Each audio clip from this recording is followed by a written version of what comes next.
Aya ya kwanza. Kifo cha mbunge. Mbunge alipoliwa.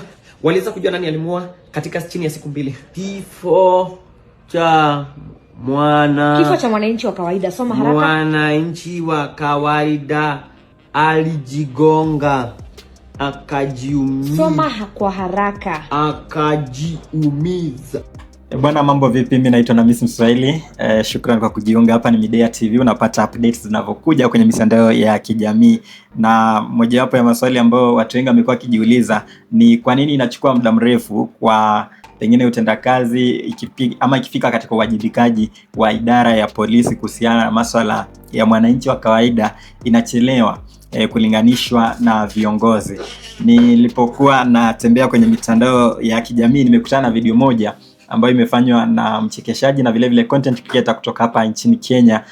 Content creator maarufu anaitwa Njugush.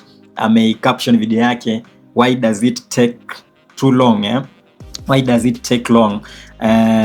Na katika hii video amejaribu tu kuchora picha ni jinsi gani utendakazi wa idara za uchunguzi ama idara ya polisi huchukua muda mrefu katika kuwajibikia masuala ambayo yanamhusu mwananchi wa kawaida ikilinganishwa na viongozi. Miongoni mwa vitu ambavyo nimevitumia hapa ni kama dhihaka, kama ukipenda kwa Kiingereza inaitwa satire, political satire, na vile vile pia ametumia kitu ambacho kinaitwa kulinganisha, na vile vile pia kuna irony mule ndani. Kwa hiyo tuweze kutazama tu hii video kujua ni jinsi gani amechora picha, amejaribu kutumia creativity yake kuchora picha kuelezea ni kwa nini mambo ya mwananchi wa kawaida huchukua muda mrefu ikilinganishwa na viongozi.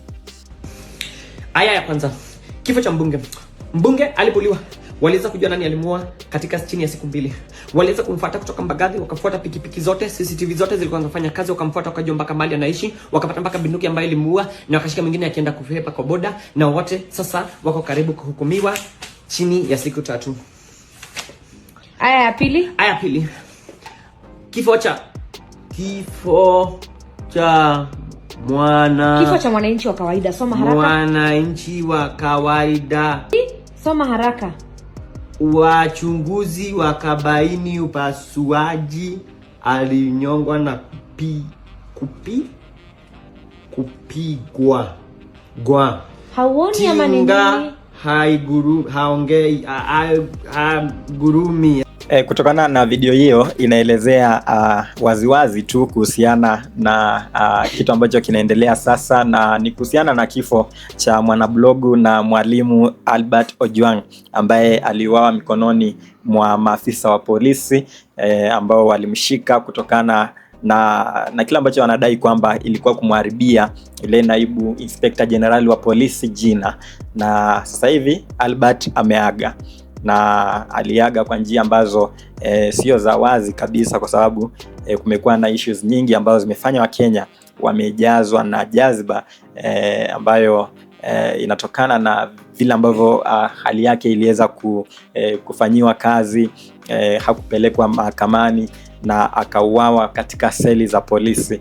Na Njugush ni mmoja content creator katika kupaza sauti, anatumia creativity yake kuelezea tu ni kwa nini inapofika kwa mwananchi wa kawaida, wale ambao wametikwa na jukumu la kufanya uchunguzi wanafanya mambo kwa upole, kwa kujikokota, na vile vile pia unapata hapo kuna kigugumizi. Unasikia anaposoma aya ya kwanza yani anatumia mwendo wa kasi kabisa kufanya mambo, yani kushughulikia kiongozi inachukua muda mchache tu kushughulikia viongozi, lakini ikifika kwa mwananchi wa kawaida ndio unapata watu wanaanza kushikwa na kigugumizi.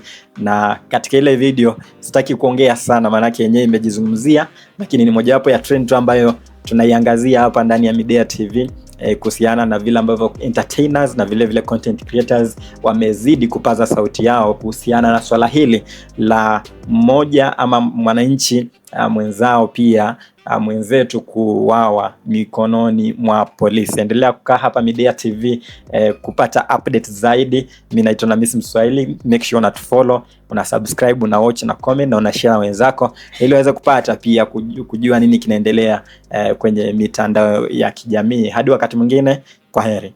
Midea TV, spilling the tea, setting the trends.